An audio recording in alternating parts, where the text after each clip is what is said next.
అలరి టీవీ ప్రేక్షక మహాశైలకు నమస్కారం, శుభోదయం, స్వాగతం, సుస్వాగతం. ఆధ్యాత్మిక భక్తి ప్రవచనాలు సజ్జన సాంగత్యంలో భాగంగా ఈరోజు నేను చెప్పబోయే అంశము అహంకారము వినాశనానికి దారితీస్తుంది, వినయము విజయానికి పునాది వేస్తుంది.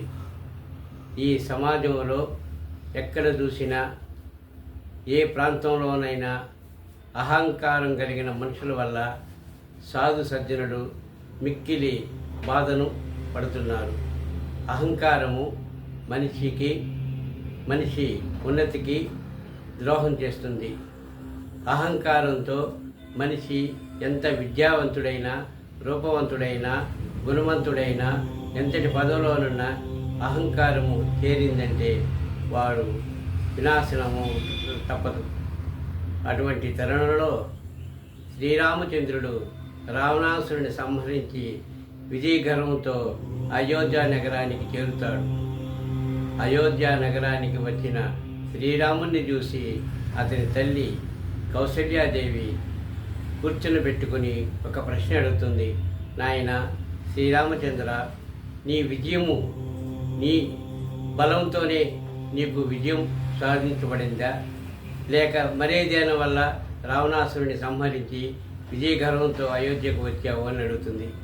అప్పుడు శ్రీరాముడు నెమ్మదిగా తల్లి ఒడిని చేరి ఇలా అంటాడు, మాత కౌసల్య, నేను నా బలంతో రావణాసురుని సంహరించలేదు.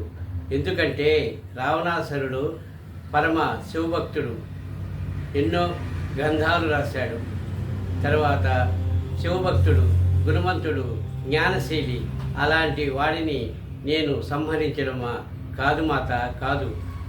ఎంతటి తెలివి కలవాడైనా అహంకారం చేరితే పతనమైపోతాడు. రావణాసురునిలో తన గొప్పతనాన్ని గురించి మిక్కిలి అహంకారము నిలువెల్లా పాదుగొలిపినది. అందుకే అతని అహంకారమే అతనిని నాశనానికి దారితీసింది మాత అంటాడు. అలాగే ఈ సమాజంలో వెన్నుపోటుదారులు చాలామంది ఉన్నారు. అది కుటుంబంలోనూ, స్నేహితులలోనూ, భార్య భర్తలలోనూ, అన్నదమ్ములలోనూ, అంతటా రాజకీయ నాయకులలోనూ వెన్నుపోటు ప్రధానంగా నెలకొంది. వెన్నుపోటు వలన ఎంతోమంది నష్టపోతుంటారు. మనము ఒకరితో స్నేహం చేసేటప్పుడు అతని గుణగణాలు, అతని నడవడికను అర్థం చేసుకొని అతనితో స్నేహం చేయాలి. గుడ్డిగా నమ్మి వాడి చేత నమ్మక ద్రోహంగా మనం మిగిలిపోకూడదు. నమ్మించి మోసం చేసేవాళ్ళు స్నేహితులైనా, బంధువులైనా మన పక్కనే ఉంటారు. అలాంటి వారిని దూరంగా చేయడమే మనం మొదలు చేయాల్సిన పని.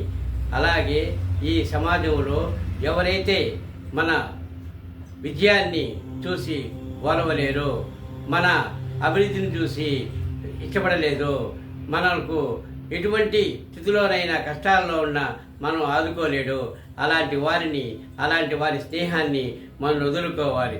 లేని పక్షంలో మన గోతిలో మనమే తవ్వుకొని పడాల్సి వస్తుంది. వినయ విధేయతలు లేనివాడు విశేషమైన పాము కంటే విషం కలిగినవాడు. అలాంటి వాళ్ళ స్నేహము దూరంగా ఉంటే మంచిది.